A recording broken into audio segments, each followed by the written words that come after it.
Welcome to the Gabe Gallucci Golf Show.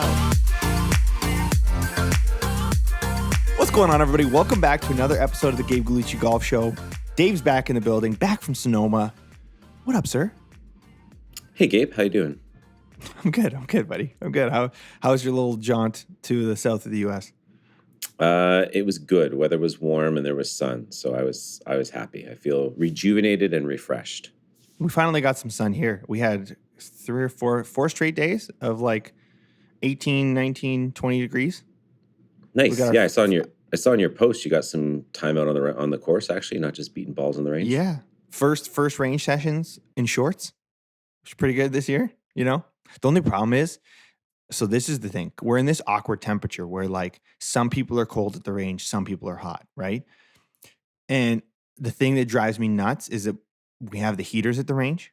And I don't know if I'm probably just being a bit of a princess right now, but as soon as you start swinging, you get warm.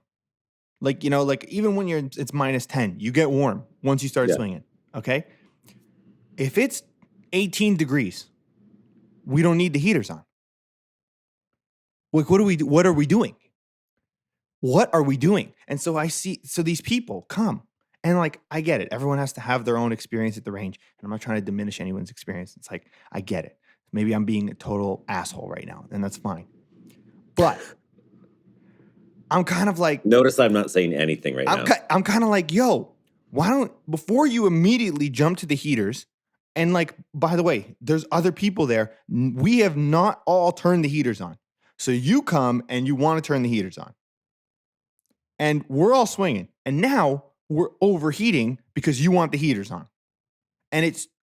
And also, so it's warm, and the sun points at the stalls. So the range is north south. So you're getting the sun the entire way across the sky for the day.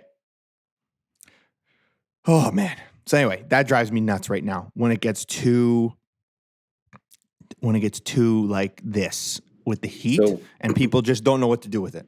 So public service announcement, everyone, if you see Gabe on the range, please go on either side of him and turn your heaters on full. And then send a photo to us. Oh, man. I feel bad, too, because you'll see a couple come in. They're on like a date. And I'm like, oh, that's great. And they want the heaters. And I'm like, why don't you start swinging the club a little bit? Warm your body up. Swing. You're here to swing the golf club. Anyway. See, I thought when you said you had a problem with shorts, I thought it wasn't going to be about the heaters. I thought it was going to be about the way that those cricket shoes look when you got shorts on. I think they look better now. Do they? Okay. I think they look sick. Actually, plot twist. I have found a company. I'm not going to disclose it yet because they're incredibly expensive and I may test this. But I have found potentially a golf shoe company that makes golf shoes the way I wish they did. And I have not showed you this yet.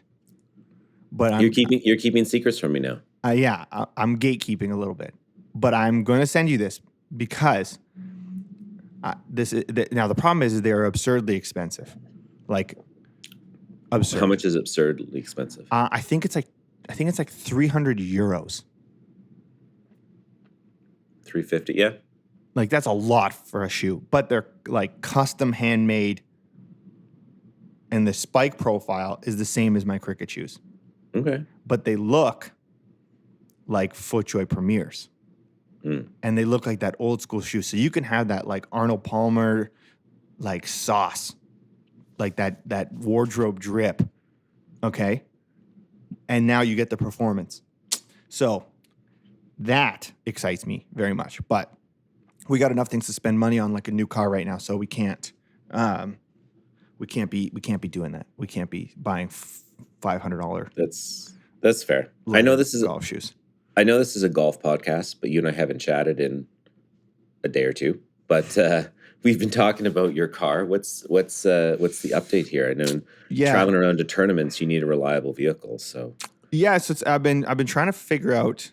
So it's fun. It's like this reminds me of like back in my early music days when I like got a vehicle because I needed to do all my drum gigs, and it's like you're trying to find a car that does what you need it to do, but like also doesn't like wreck your expenses, right? Because I think when pursuing any dream, right, when pursuing anything that of this nature, overhead management is so important, right? Like what allows me to kind of play as much golf as I do and kind of live the life that I do is I am very militant on the what my monthly nut is essentially that I have to cover. And I sacrifice a lot of things. Like I don't go out, I don't drink, I don't do a lot of things that cost extra money. There's no vacations, there's no like extra entertainment. There's no random golf trips with Dave because those all cost extra cash. So I'm trying to find a car right now that is reliable, that I don't have to think about random maintenance expenses. Cause like I was debating buying like an absolute piece of junk, like for like $2,000. But the problem is that if something goes on that, well, now I could have like a $3,000-$4,000 bill out of nowhere, and my tournament budget could get like I'm trying to find a way to get something. So I think I'm getting actually a new car basically. And I've been able to like structure it so where like the payments are within a reasonable window. So it allows me to play the most amount of golf while simultaneously having the least amount of mental expenditure on if something goes wrong. I'm screwed. Well, we talked about this, right? There's the one side of it, which is how cheap can you get, right? Right. But that comes with a bunch of unknowns. And the other side of it is you have a budget. So like, what's the peace of mind to know this is your expenses every month? You have the same car payment. It's always going to work. You turn a key, nothing goes wrong. Something happens. There's a warranty. No, I get it. It makes sense. Yeah. And especially since with golf, unlike when, like, once I stopped doing gigs for music and I just had to get to the studio, I cared less about my car because as long as I could get to the studio, and in most cases when I had the studio in my house, I didn't need to go anywhere. So it didn't matter, right?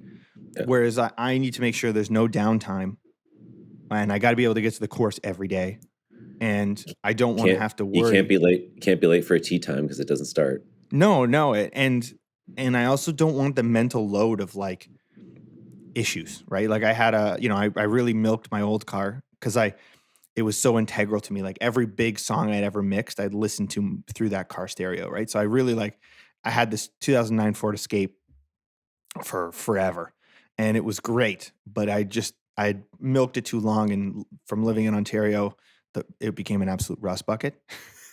But I noticed that the wear and tear of if something was to go wrong, like one time the timing belt on it and it just stopped working. So I got to get that thing towed. And then, it became a lot. So we're in the process of doing that. I rode with you in that car once. We were going to a Blue Jay game. And I was pretty sure if I put my foot down, it was going to go right through the bottom of the car and onto Queen Street. I was like, okay, I got to keep my feet in the air here. I forgot you got to ride it. You got to ride in Clifford. We called him Clifford because he was a big red car. And I rolled up to band practice the first day I had the car, and my guys in my band were like, "Oh, you bought a Clifford," and it just stuck ever since. So my boy Clifford, nice. Rest in peace.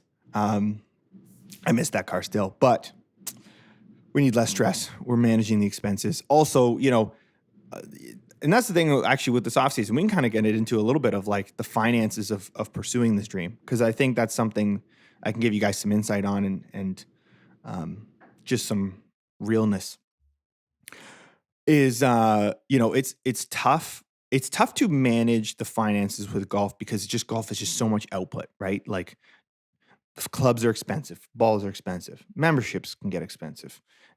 Getting to and from it is expensive with gas in the car and all the things. There's so many expenses, right? And then when you start training like an athlete, you eat more, and you have all this other expenditure that comes, supplements. I'm buying more protein powder than I've ever bought. I'm buying creatine. I'm buying all the things. The addition of all those extra expenses becomes a lot. So that means you have to kind of take from other areas of your life that are not conducive to the goal. So I cook 99% of my meals. I don't eat out because that's just a waste of money. And I would rather play more golf than eat out. You know, and if we do go eat out, like I order water, mainly because I've kind of cut out like diet pop and I don't really drink at all. But again, that's just another way to save. Like there's you just kind of learn to shrink a lot of things. You know, you learn to buy things better at the stores. My girlfriend is incredible at price hunting, and she kind of comes from a family where they learned a lot of those skills. So that's cool too. And she's a great at that, and we save a lot of money that way. Part of the reason why I've moved out here is because golf is cheaper here, right? I have memberships here. I can get 3 memberships for the price of 1 membership in Ontario. So being able to practice more here, like I don't know if I could pull this off in a major city, because like you just need a lot more money. Like you need a lot more money, and then balancing work and this. I'm fortunate where I can work from home, basically, and client meetings and stuff are it's up to me, right? Like my sessions and stuff are up to me to get scheduled.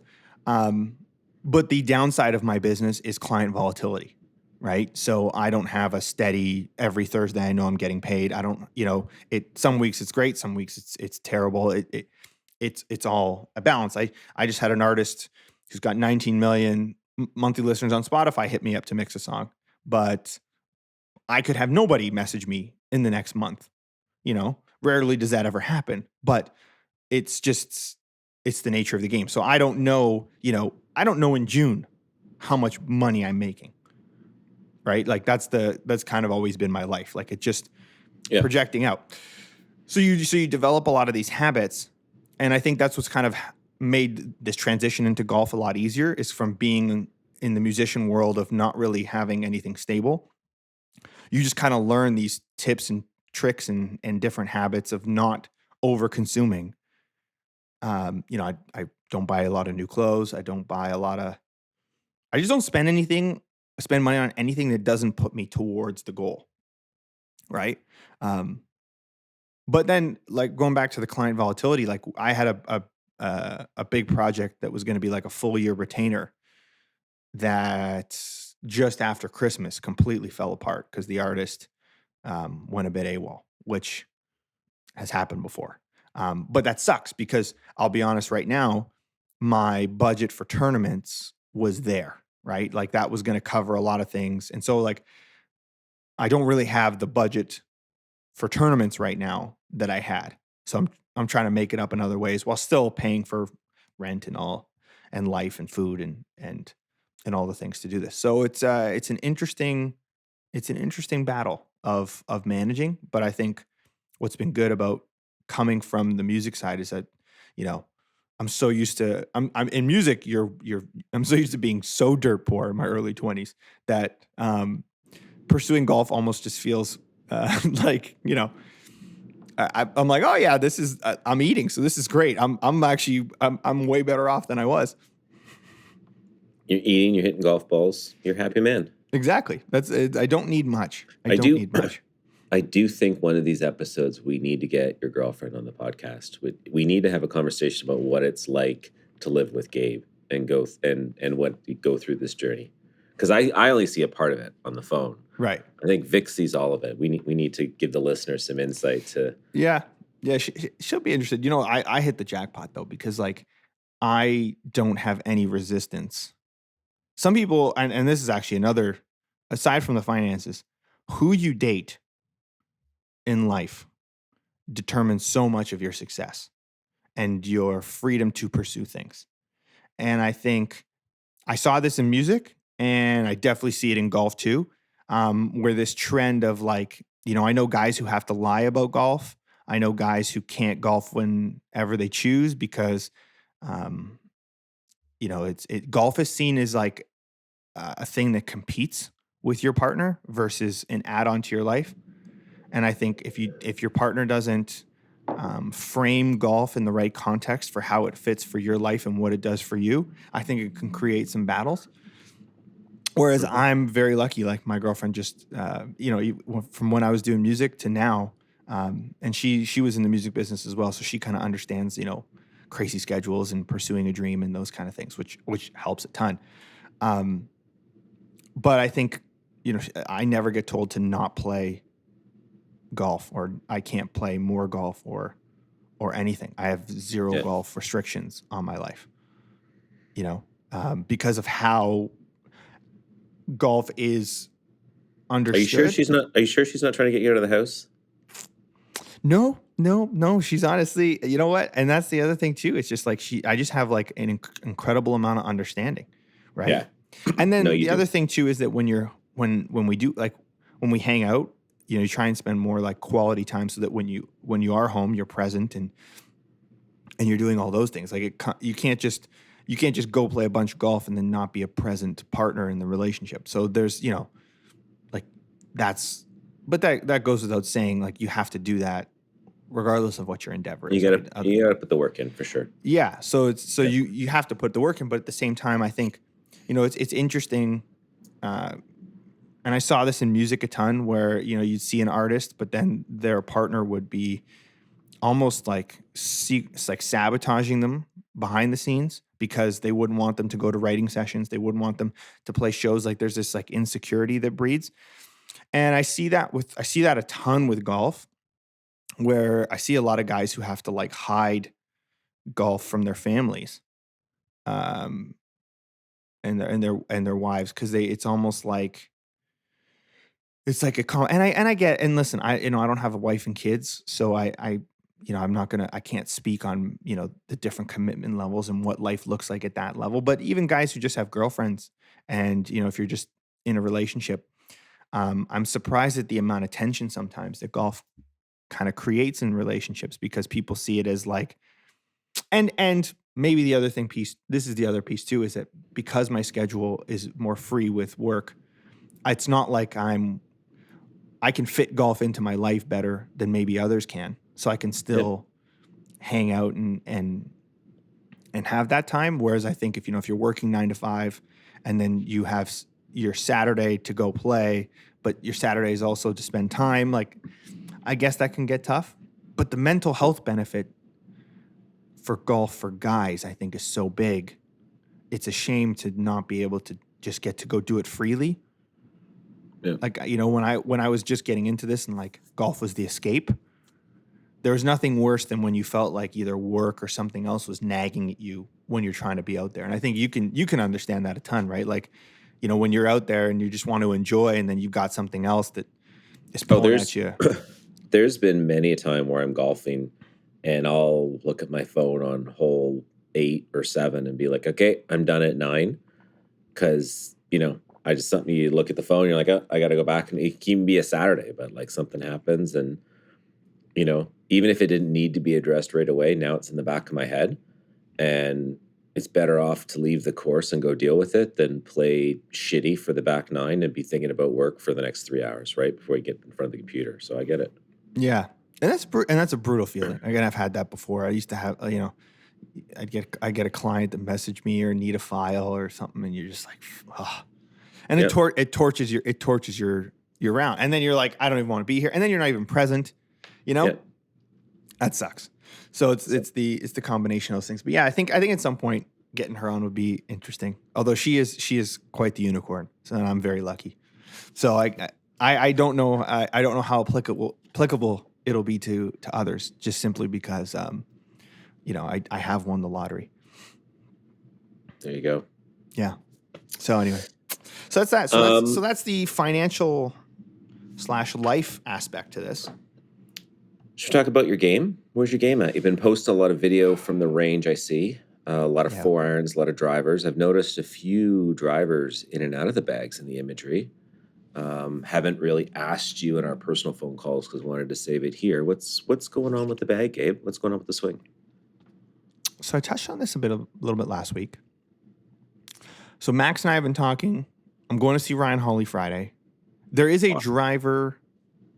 So we have a couple things. One, we have a power issue right now. So I went down a bit of a path with the swing that led to more accuracy, but unfortunately leaked power. And I think it's got something to do with the grip. How I was gripping the club. Now I've moved to my grip is pretty weak. And this is from testing almost every variation of grip you can test. You know, I've tried over the past 3 years.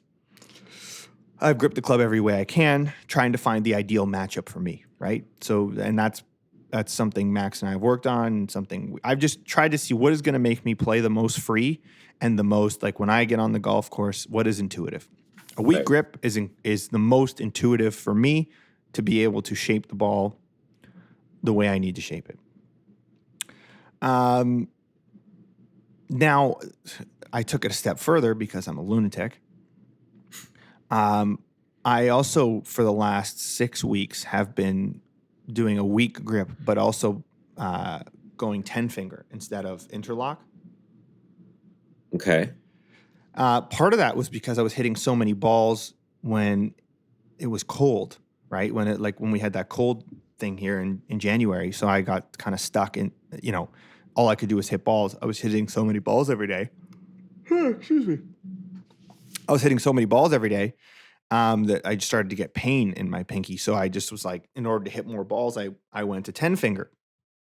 And it actually was really good. And I've took it. And then when the courses opened up, I went back to it.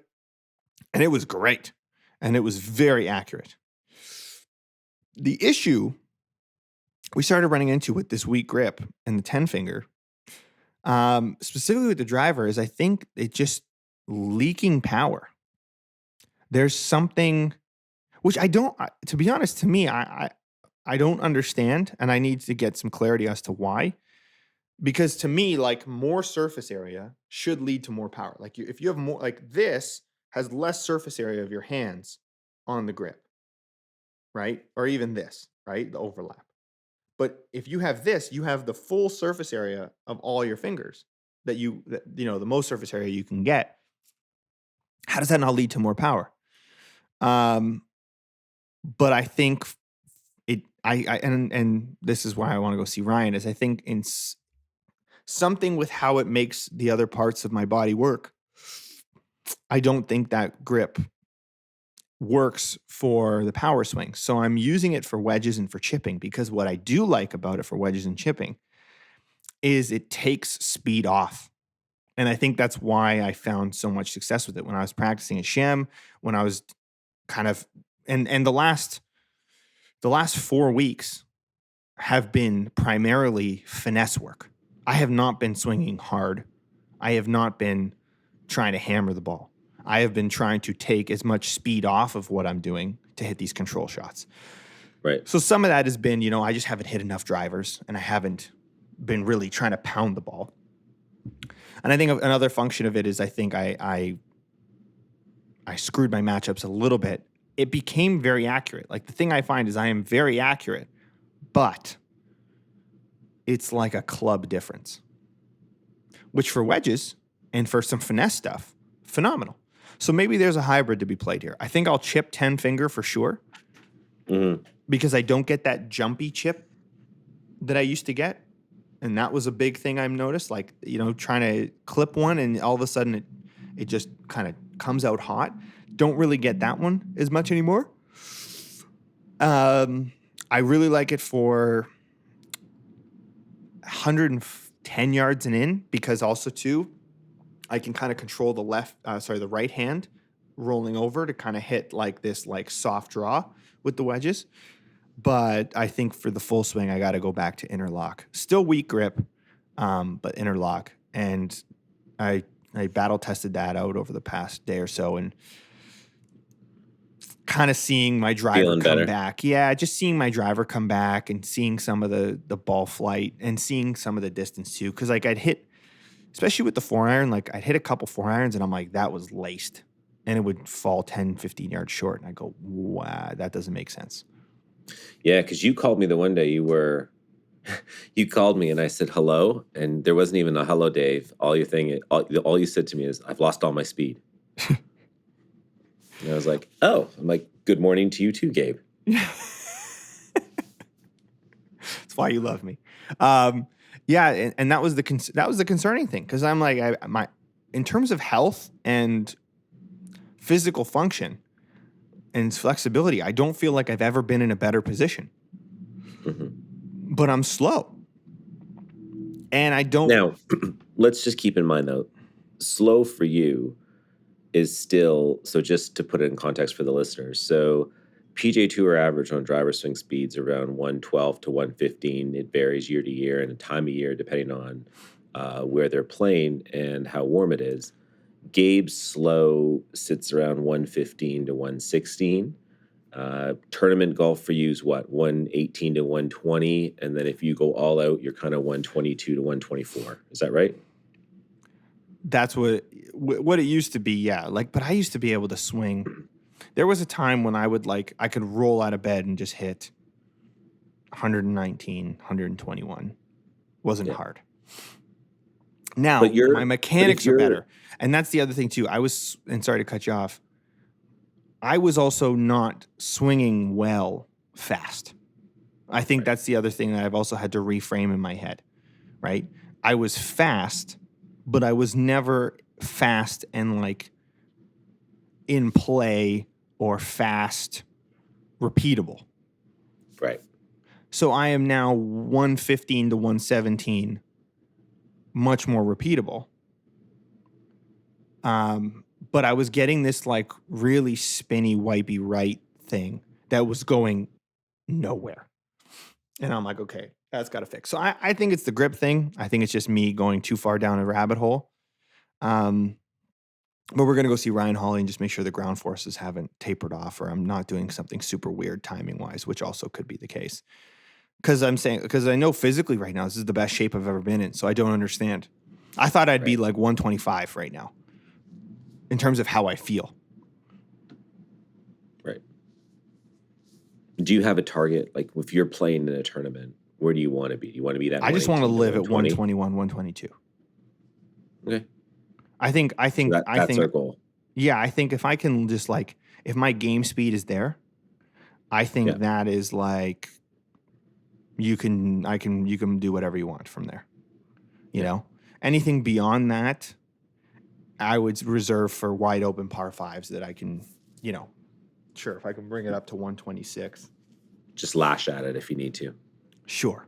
But I think I want to be strong. I want to be strong and repeatable. And I know I have the speed to do it.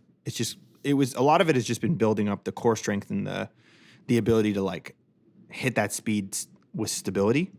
Yeah. Versus like full on lashing at it, which is kind of what I'd been doing previously. And I need to also remember that like, I wasn't repeatable or accurate with that speed prior. So just because I was fast doesn't mean it was good fast, Fair. Yeah. Yeah. So, and with that, I've tried different drivers and I do think there is a driver thing. Like I do think, like the QI10 is very good. The QI10 core model. Because I thought too, was it just like the ping was just not working? The ping isn't working. Like I don't know. There's something weird about how it feels. I don't know if it's the shaft that's in it. There's something off. So I'm not 100% sure yet as to where I'm going down with that path. Maybe I just got to put the Ventus back in it. Maybe trying to move off the Ventus was stupid.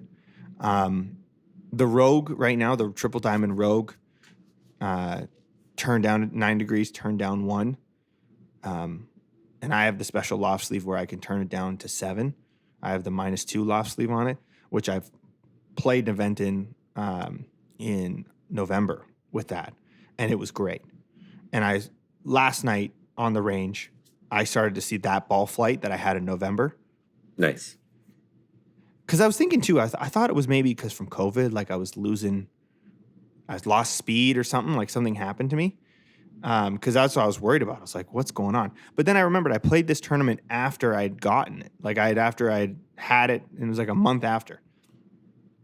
So I go and I was pounding it. So I'm going like, what? But it was the weak grip, but it was interlock. Yeah. So I'm wondering if it was so this driver. So stay tuned next week, Yeah. everyone. We get the Ryan Hawley update, and we'll figure out where that's at. Yeah, and then the other thing I got to see is maybe there's a ball thing to look at. I've been playing the new 2024 Bridgestone BXS. It's really good. Nice. I really like it. I'm hoping I don't have to switch the ball. I'm hoping I don't have to switch the ball. Nice. It is that good. Specifically the short game. Yeah. I don't know. I really like the 2019 or 2020 Bridgestone, and then the 2022 model was like it was okay. It was good, but it was okay. I don't know. I didn't love it as much as I liked the previous model. This new one, very much like it. Like there's Nice. something. I find and what I like about the Bridgestone is kind of why I don't want to have to move away from it. I feel like I can hit my irons hard if I need to, and the ball doesn't go in a million different directions. Like there's something about like when you really compress that ball, it just kind of like consistent window and spin. Nice. It goes to where I want it. Sometimes I find with some of the firmer balls, like maybe I could hit it further, but I don't know. I don't know if it feels like I can just hit that same kind of control. So yeah, nice. But right. It's really, really good. Cool. It's really good. We got to talk about a little bag experience for you though. So you did a remote PLD putter fitting, which kind of blew my mind. So I want to wrap up on this because. So for anyone that doesn't know, so Ping has their putting lab design, I believe is what PLD stands for, but it's basically their tour putting department that does all their putters for their tour staff. You can go on to ping.com, register for the PLD program, and then you can book an appointment. You either do so virtually, which is what I did, or you can book an appointment to go to Arizona to get fit at Ping HQ. So I did the virtual fit.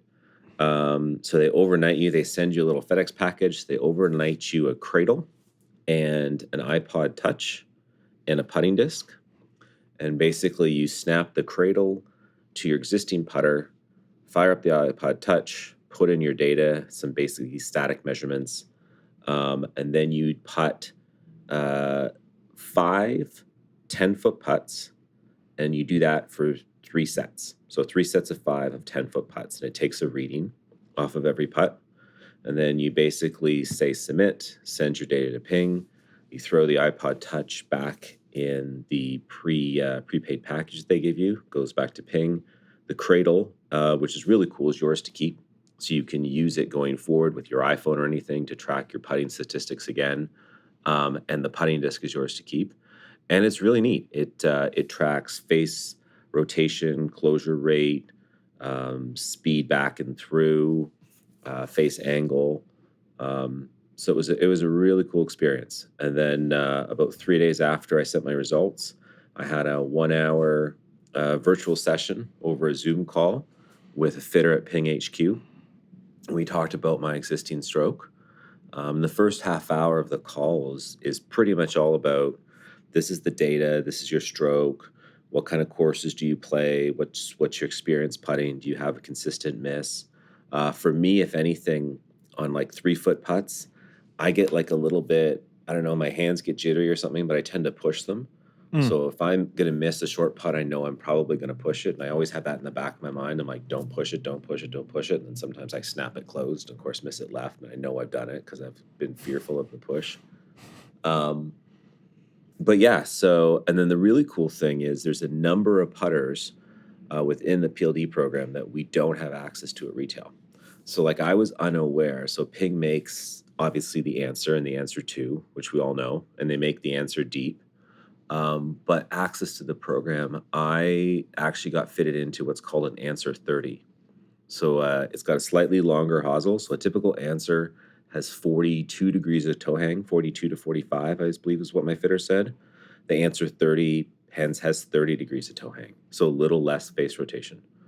And then we went ahead and we drilled out based on where I play in the Pacific Northwest, greens can sometimes be slower, and I have no problem putting on fast greens.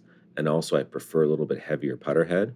We actually drilled out the back wings of the Answer and put some tungsten plugs in there to increase the head weight to 365 grams.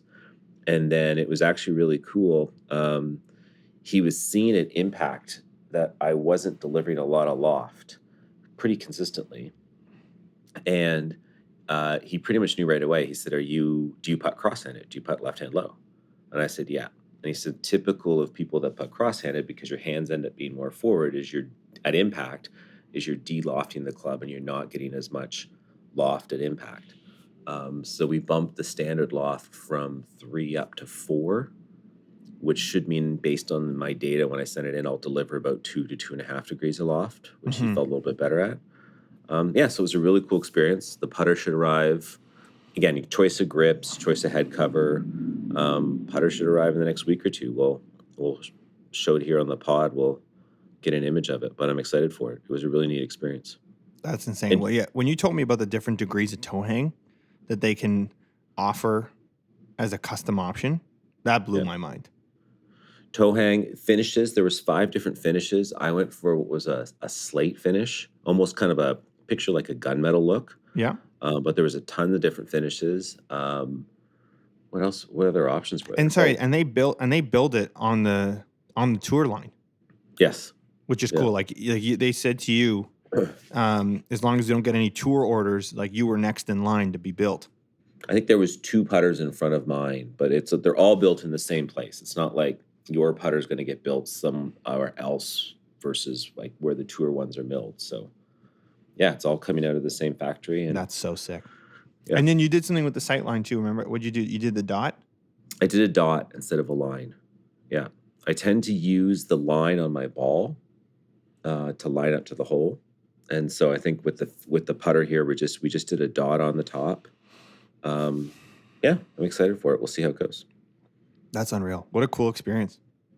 Yeah.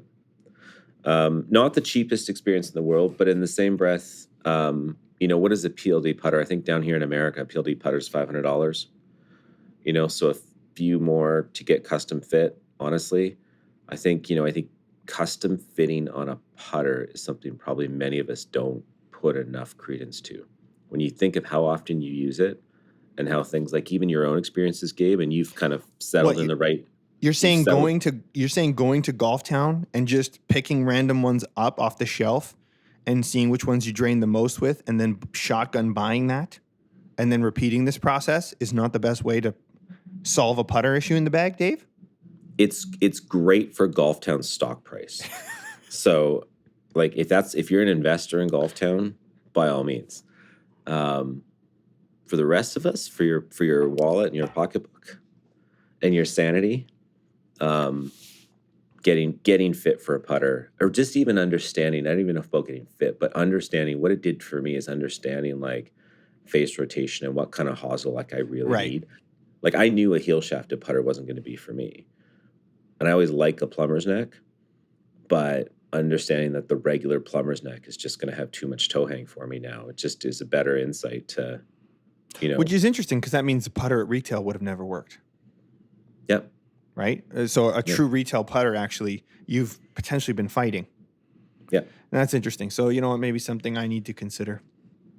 If I probably should bite the bullet and get them to send me the iPod Touch. There you go. We could film it. Or we just go to Golf Town again. I do have another lab putter I'm going to test. I found a guy locally who has one, who's going to let me try it for a couple days. Now, I think that the issue I had with the previous lab putter was that the lie angle that I got fit for was too flat. Okay. So it was a 69-degree lie angle is the one I was testing. And I got fit for but I could have done a 69 to a 71-degree lie angle from when I got fit. The guy whose one I'm going to test is a Mez at 78. Ooh. So the Bryson DeChambeau. Like way more upright. Exactly. Yeah. And I think maybe that could get more of what the lab is supposed to be, because I think maybe too flat just creates arc, and that's why I was pulling them. Yep. So if it's more straight up, maybe I can because there's something about the science of it. Like the science is the science. I still believe that what they're doing, like it just makes sense. So I got to figure out either if it, I don't know. I'm willing to give it another look. Yeah. So yeah, we're just going to buy a new car, buy a new lab putter, potentially buy a new driver. As we talk about fiscal responsibility in the beginning of the podcast, we just light it all on fire in the end. Stay tuned next week, everyone, while we go through Gabe's Visa bill line by line. It's ground beef, bananas, Greek yogurt, green fees, a putter every month, and I don't know, some other stupid, whatever other stupid expenses that I'm forgetting at this point. But anyway, you got to go. Hey, my friend, good to see you as always. Much love, sir. Guys, thank you so much for watching. Dave will have another update next week on his bag. We're in the process of just testing something right now, but he's got another sneaky update for us. So we're going to save that for next week's episode. But hope you guys enjoyed this, and we'll catch you on the next one.